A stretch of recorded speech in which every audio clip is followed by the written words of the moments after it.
Muy buenos días, amigos. Francisco Antonio Méndez y el programa Economía y Mercado les saludan hoy jueves 11 de septiembre del 2025 con 28 grados Celsius aquí en La Julia, Distrito Nacional.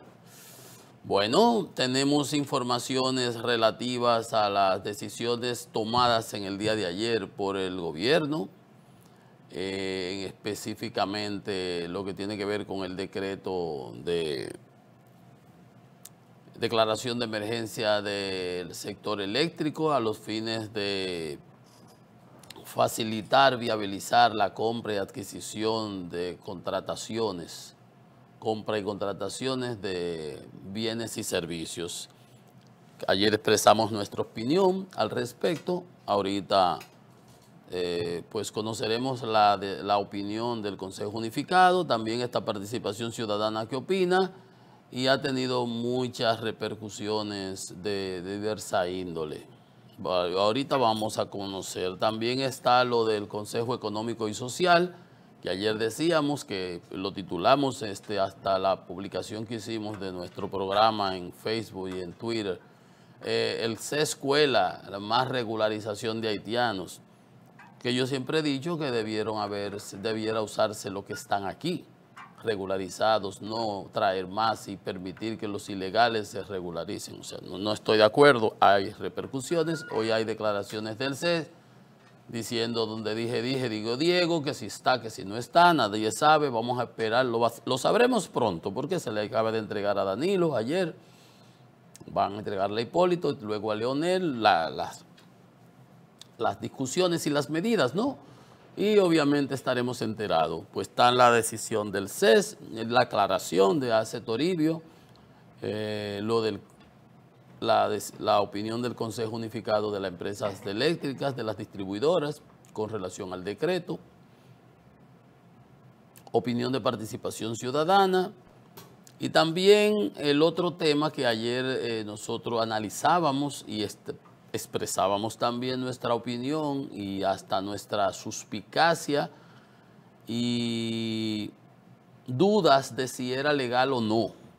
Y trabajamos el tema y lo segregamos desde el punto de vista empresarial, desde el punto de vista comercial, sin ser abogados. Y decíamos que cómo es que Cisarril le puede transferir recursos a Senasa cuando quien toma la decisión de meter a Senasa 2 millones de personas, y además, si hay un problema de fraude y de desfalco o lo que sea, quien tiene que aportar ese faltante es el gobierno, que es el que paga el subsidiado, porque a los que pagamos el contributivo ahí no tienen que pagar nada, pero a los del subsidiado es el gobierno, entonces es el gobierno que tiene que poner eso. Ya hoy hay opinión de un abogado. Hay opinión también, obviamente, porque ese es el problema. O no el problema, o es entendible, del amigo Félix Olivares, el ministro el ministro de Trabajo, Olivares, defendiéndole, explicando que no se le va a dar todo el dinero porque es mucho dinero. Oiga usted qué argumento, pero bueno, también lo vamos a ver porque es importante y ayer nosotros planteábamos nuestra posición. Entonces tenemos que darle espacio a eso. Mientras tanto, a nivel internacional, ¿qué tenemos? Bueno, desafortunado lo que sucedió ayer en una universidad, en una actividad en Utah. Asesinaron un activista ultraderechista, polémico expositor, pero así como él tiene su opinión y el otro ultra izquierdista, en los términos que se conocen en Estados Unidos, que hay que entender que cuando Trump habla de el radical left, izquierdista radical, no está hablando de lo que nosotros entendemos aquí de izquierdismo, que es socialismo, que es comunismo, que es confiscación de las empresas del Estado, de la producción, medio de producción. No, allá es diferente. Allá es más una guerra cultural.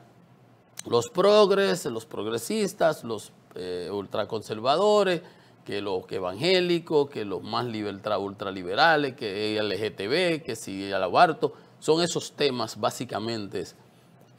También hay ramificaciones económicas que marcan la discusión, pero en ese sentido hay que, para que sepamos en el contexto que uno a veces oye ultra radical de la derecha, como que si allá afuera que hay, que aquí vamos a suponer, si tú dices derecha aquí, tú dices, bueno, el PLD, PRM, Partido Reformista, la Fuerza del Pueblo, más o menos es verdad. Si tú dices izquierdista, el MPD, y yo no sé si existen todavía eso, el Pacoredo, la cosa, eso. Pero allá no es eso. Los dos partidos, republicano y demócrata, tienen unos que son más radicales, más del centro, y otros que son más extremistas, esos radicales. Y así en cada una de las cosas. Bueno, pues ese es joven, un activista de la derecha, trumpiano, Charlie Kirk, muy famoso, muy activo, muy dinámico, fue baleado en una actividad y falleció.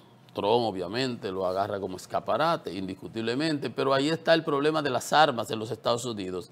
Mientras eso sucedía en Utah, y es un crimen político porque él era un activista político y comentarista de televisión, y en estos días había tenido, de hecho su último tweet tenía que ver con el asesinato de una joven inmigrante refugiada ucraniana, creo que fue en Luisiana, que un anormal, vamos a decirlo así, un criminal, la apuñala por detrás en el metro, ya usted sabe, un tipo que tenía hasta antecedentes y eso. Esas son las cosas, como aquí nos enteramos los otros días, que el que matan aquí en Las Caobas por ahí, le habían echado 10 años en el caso de David Ortiz y andaba en la calle.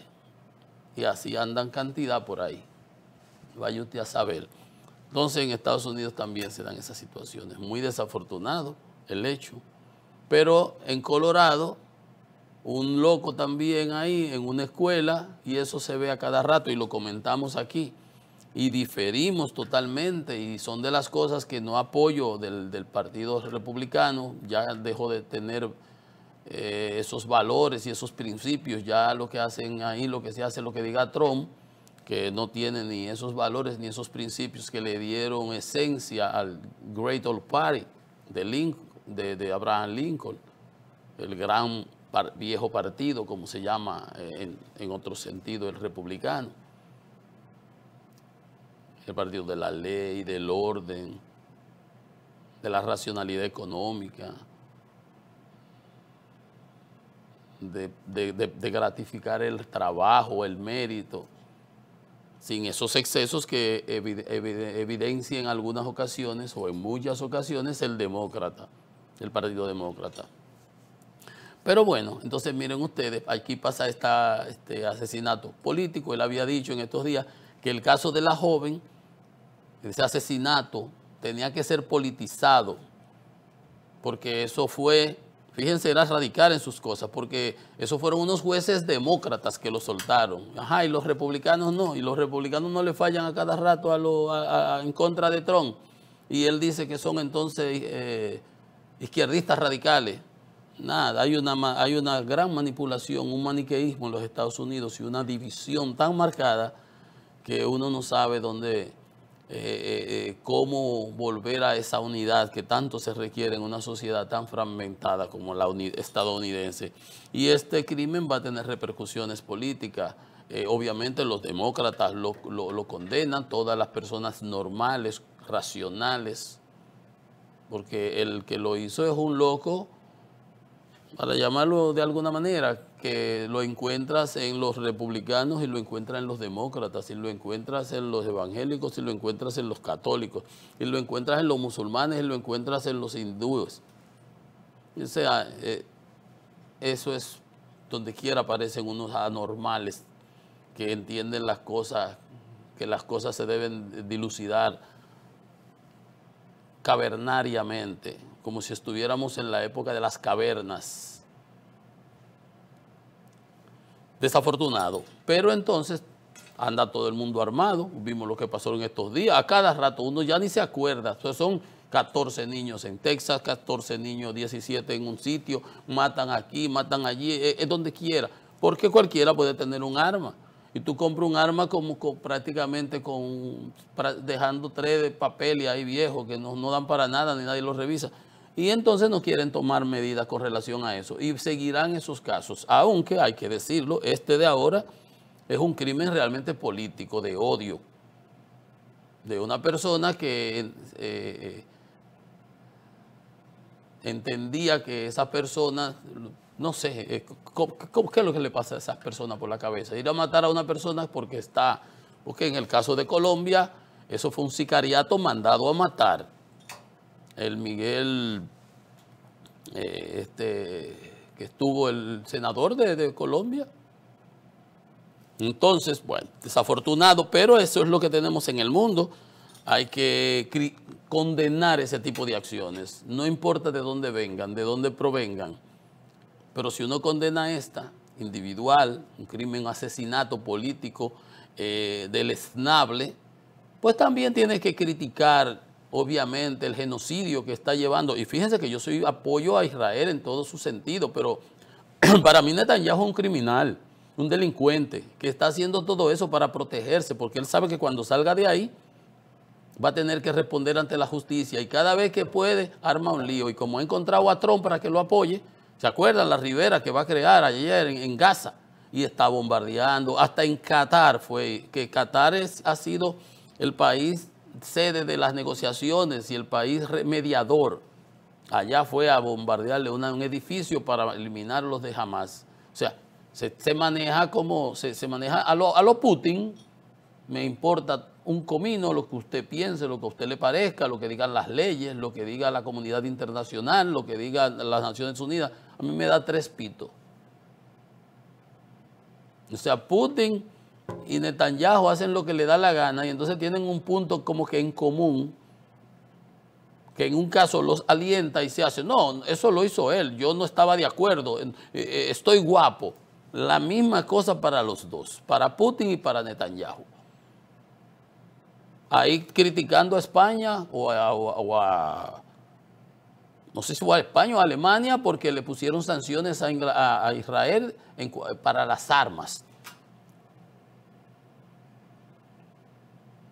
Cuando Israel está haciendo este tipo de cosas que evidentemente se pasan de castaño oscuro a verdad, pero son de las cosas, si uno condena aquello, tiene que condenar ese genocidio también, porque de hecho lo que pasó el 7 de octubre aquella vez, esa brutalidad del Hamas, el pueblo palestino lo ha pagado con creces en lo que va de esta guerra. Y Hamas y Hezbollah, y yo me alegro que hayan podido desbaratar y a Irán la hayan castigado, que es la que aupaba a estos grupos terroristas. Pero ya, hasta la propia sociedad israelí está totalmente dividida. Esa decisión de ir a acabar con Gaza con totalidad y expulsar a los palestinos, todo eso va a tener consecuencias de largo plazo y repercusiones de nuevo y sembrando más odio y más radicalismo. Bueno, así las cosas. Vea, igual que le decía de Putin, ¿qué hizo antes? Fue y se metió drones por allá en Polonia. Los especialistas dicen eso es probando a ver hasta dónde es capaz de llegar la OTAN. Porque él se siente de alguna manera protegido por la verborrea de Trump, que nada más habla y habla mucho y no le hace nada. A todo el mundo lo insulta, a todo el mundo lo sanciona, a todo el mundo lo patea, menos a Putin. Menos a Putin. Y eso le da a él, lo empodera, por supuesto. Esta locura de política internacional de un hombre que lo que quiere es que ganarse, como dicen aquí los tigres en los barrios, de que mangarse, ganarse ¿cómo es? No, hombre, un Oscar, no, un premio Nobel, pero es lo mismo si fuera un Grammy o si fuera un Oscar. Mira cómo me salen las dos cosas ahí sin querer. Pero exacto, por el ego. Nadie de los que se ha ganado un Oscar, un Nobel, ha salido a buscarlo. Nadie. La gente hace su papel, su trabajo, y la sociedad, el mundo, eso lo reconocen. Nadie anda de que quiero ganarme un Nobel, ni que voy a escribir la mejor novela para que me den el Nobel de literatura. No, nadie está pensando en eso. Ahora, si la hiciste y se te reconoce, pues lo ganaste. Pero él no.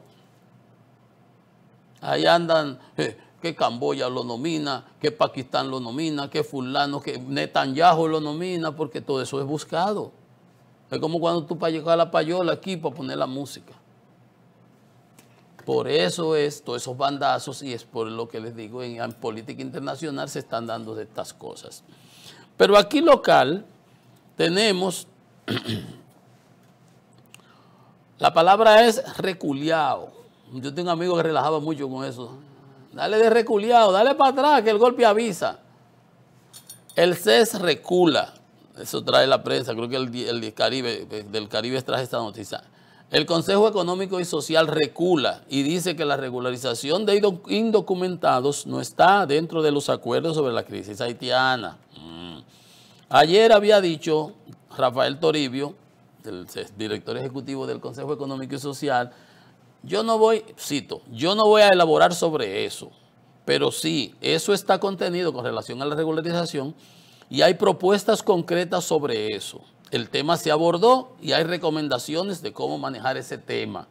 Y obviamente ayer nos pronunciamos, nosotros aquí, rechazando rotundamente, muchas otras personas lo hicieron. Entonces, ante el revuelo, presumo yo, hoy sale él dando explicaciones que no contiene ningún acuerdo, recomendando al gobierno aplicar un plan de regularización a indocumentados del país vecino, a inmigrantes, a haitianos ilegales, Rafael Toribio.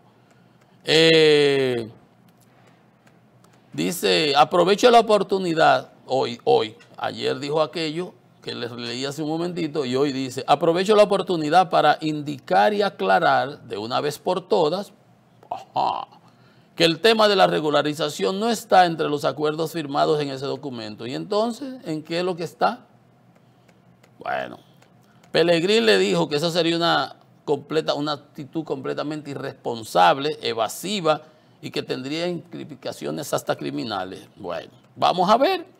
Al final del día nosotros nos pronunciamos y rechazamos y veníamos rechazando desde antes, a pesar de que Hipólito lo apoya, de que los prohaitianos, muchos otros, no es que estoy diciendo que él sea prohaitiano, que el Inver con su negocio, muchos de la construcción, que obviamente se benefician de eso, lo apoyan. Nosotros estamos a favor de que lo que se haga sea que se busque los que ya regularizamos.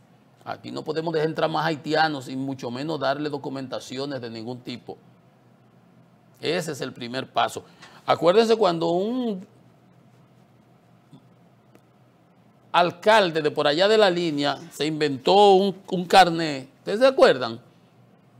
A alguien le metió eso a ese hombre en la cabeza, porque él no era capaz de pensar nada de eso. Ustedes saben quiénes son los otros que piensan y mandan a sus marionetas a hacer la cosa. ¿Ustedes se acuerdan de que un carnet, de que habitante fronterizo? ¿Ustedes se recuerdan? Habitante fronterizo.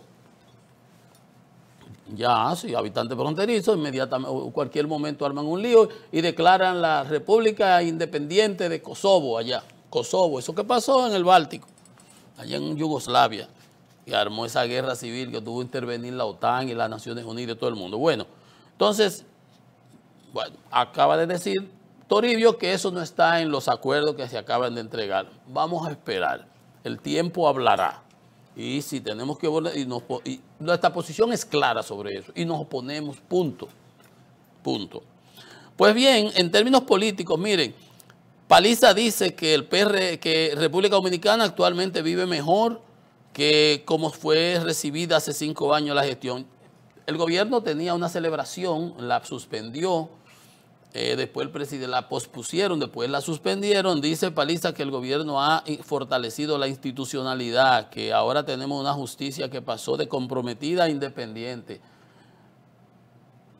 Dice Paliza que ha cumplido la mayoría de los compromisos, las promesas de campaña. ¿Y usted qué piensa, amigo? Yo no tengo que opinar sobre eso porque eso es un tema político, ¿no? Yo simplemente le doy cabida me parece curioso y yo diría, uno de la oposición diría, no, déjenlo que siga hablando, porque Napoleón, el gran Napoleón, tenía una famosa frase, el emperador, que decía cuando en guerra, un hombre que peleó muchas guerras y era un estratega, un estadista además, decía cuando, diríamos, como le dirían lo de la oposición, cuando el enemigo se está equivocando o se equivoca, no lo interrumpas, déjalo que siga. Porque el presidente Balaguer decía que la lengua era el... no, hay un dicho que dice que la lengua es el castigo del cuerpo, que el hombre es esclavo de lo que calla, ¿cómo es? Amo de lo que calla y esclavo de lo que dice. Eso que dice Paliza obviamente le va a provocar que los de los otros litorales pues les respondan con argumentos, presumo yo, ¿no? Con argumentos. Mientras tanto, los líos de compras y contrataciones que aquí veníamos denunciando, está el MINER, está INAVIE, está SENASA ahora, dice compras y contrataciones que tiene bajo la lupa a esas instituciones, además de la Policía Nacional. Yo no sabía que la policía tenía esos líos, la tienen con el ojo puesto y el agua puesta por unas auditorías que están saliendo que involucran ahí al jefe de la policía, que tiene que ver con cuando él estaba en DGCET. Pero aparte de eso, hay un sometimiento, vi en las redes, una gente sometiéndolo, yo no conocía nada de eso. Había una auditoría y parece que en DGCET hubo un problema cuando él era el director de DGCET. Pero dice Carlos Pimentel de Compras y Contrataciones que la institución mantiene vigilancia constante sobre los organismos estatales con más irregularidades, y entre ellos menciona al MINER, al INAVIE y a la policía. Que esas instituciones manejan presupuestos millonarios y de grandes complejidades. ¿Cuál es la complejidad de manejar un proceso y cumplir la ley 340? No venga a querer tapar las cosas. El proceso más importante de este país se realizó y lo realizamos nosotros, que fue la capitalización de las empresas públicas. Y se hizo de manera diáfana, transparente. Y a pesar de todas las boberías que han hablado y que dijeron y que decían, no pudieron demostrar un ápice así. O sea, usted lo que tiene que cumplir con lo que dice la ley, a pie juntilla. Pero dice que actualmente hay 50.000 solicitudes en curso y que el que está en una institución pública lo que tiene que cumplir la ley. Nadie le pidió a usted que se sacrifique, que se vaya ahí, ¿verdad?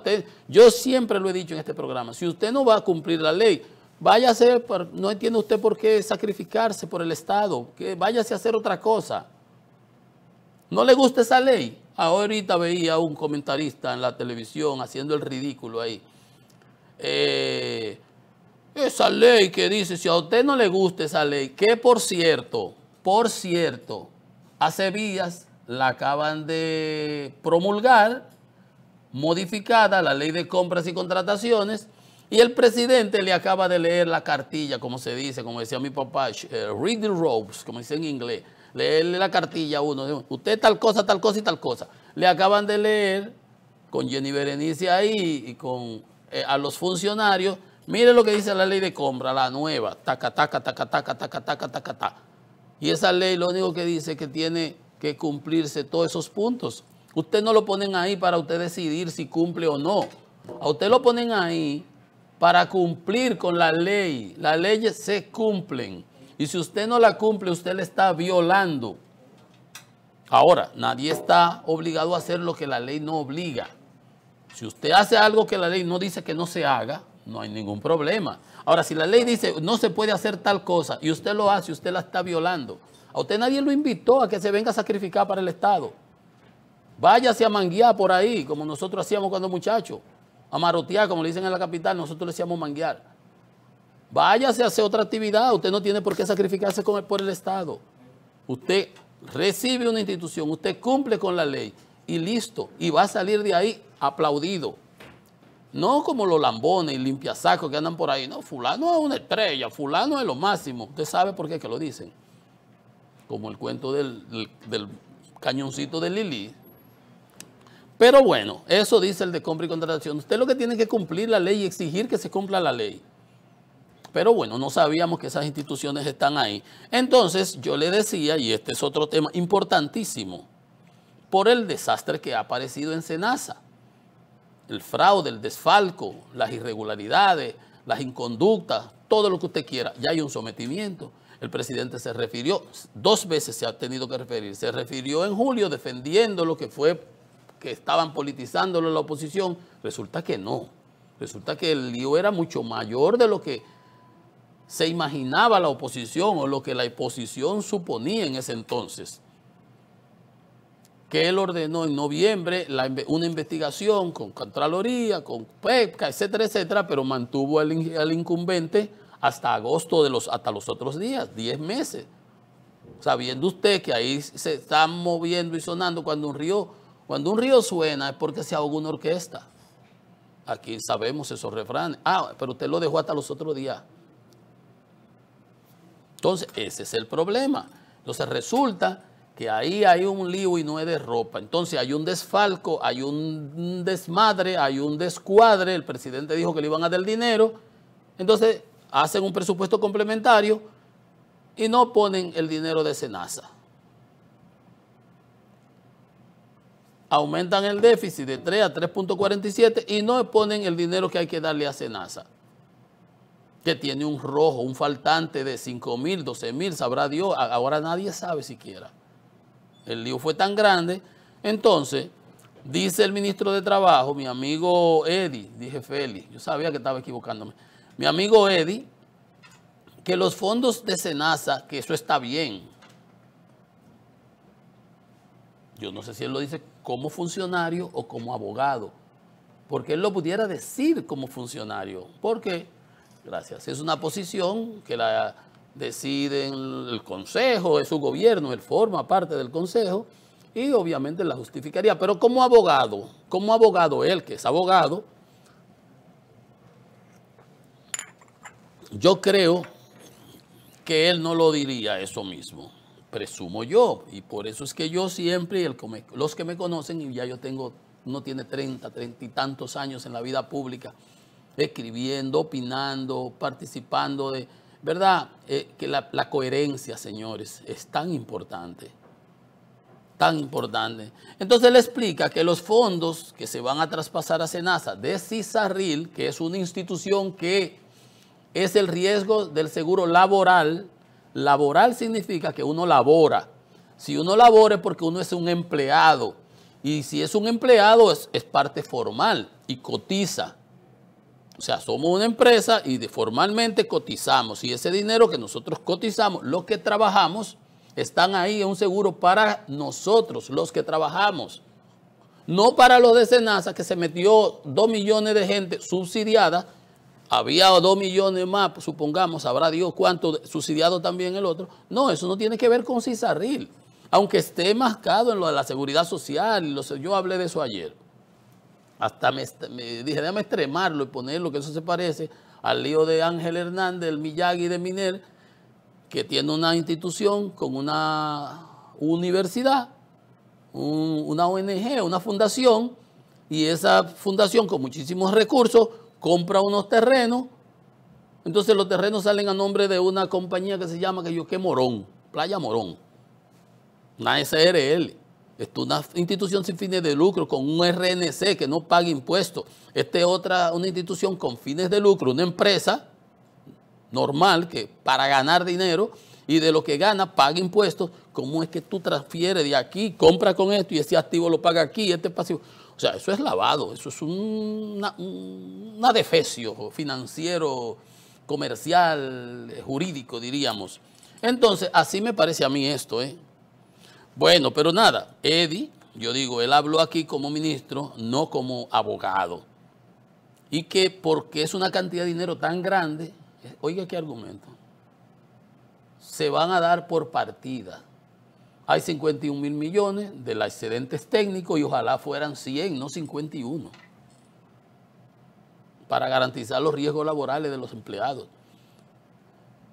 Bueno, el Consejo lo aprobó y nada, pero dice que destinados y que están destinados a la protección de la salud de la ARS SENASA. Oiga, pero en otra manera, en otro lado él dice, El traspaso de los fondos se realizó al determinar ellos, como el cuento de Balaguer, le dijo, presidente, mire, eso es urgente. Y él le dijo, urgente, ¿urgente para quién?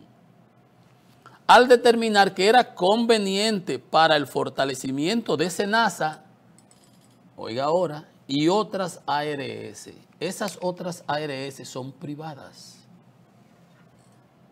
La parte de SENASA, que es contributivo, nosotros que ponemos un dinero adicional, es como las privadas. La que el Estado subsidia, que no tiene que ver con gente que no trabajan, que son los cogieron de la calle y lo incluyeron ahí, nosotros los que trabajamos no nos subsidian. En la parte subsidiada es el empleado pone una porción y el empleador pone otra.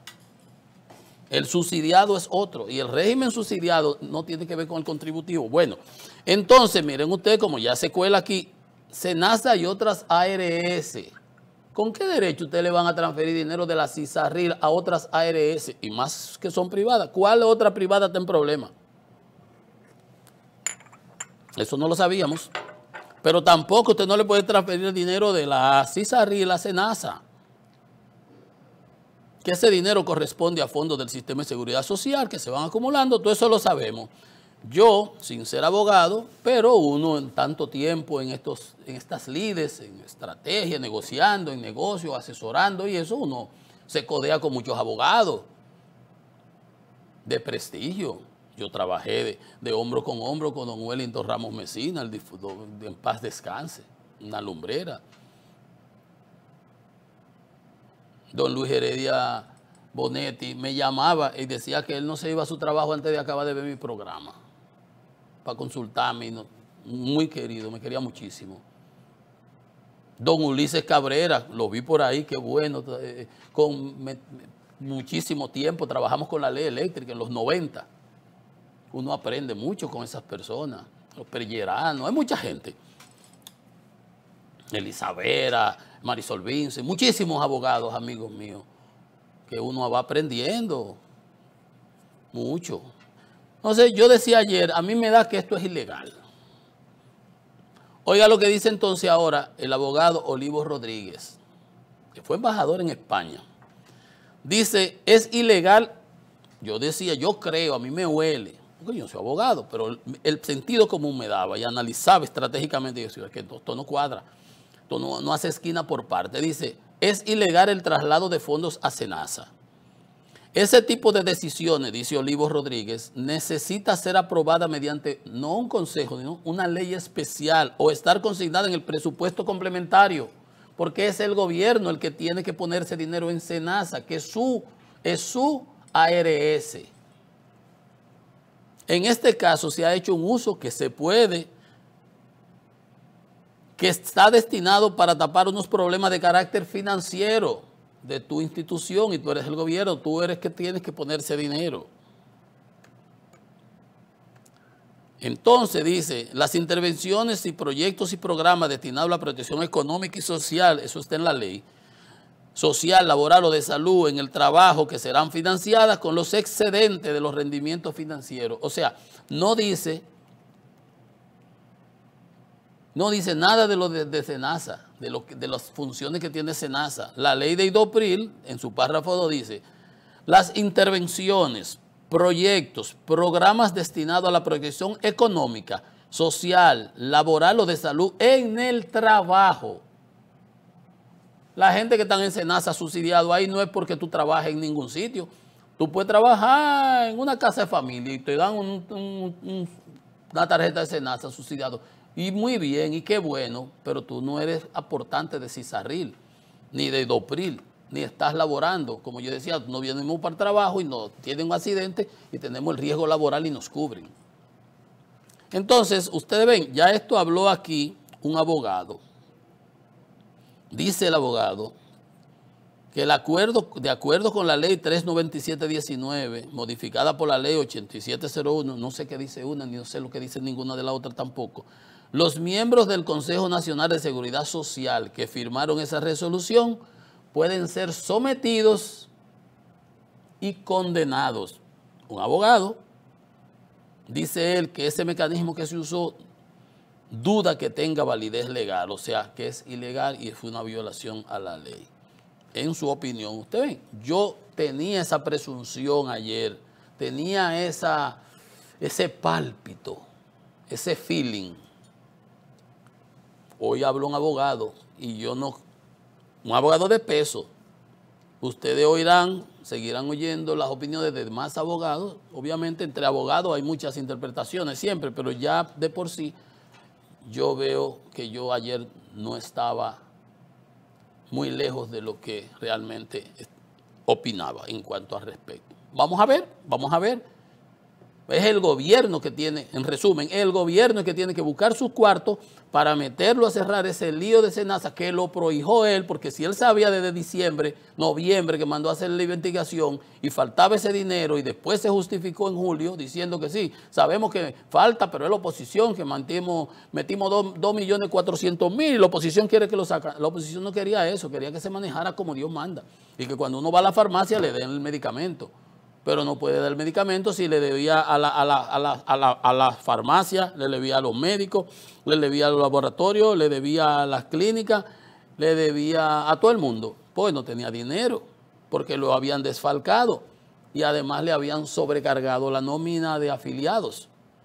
Entonces el gobierno es que tiene que darle ese dinero. No venía a sacarlo de esa manera, de Cisarril, que ese dinero de Cisarril no es del gobierno. Una pausa. Esto es Economía y Mercado.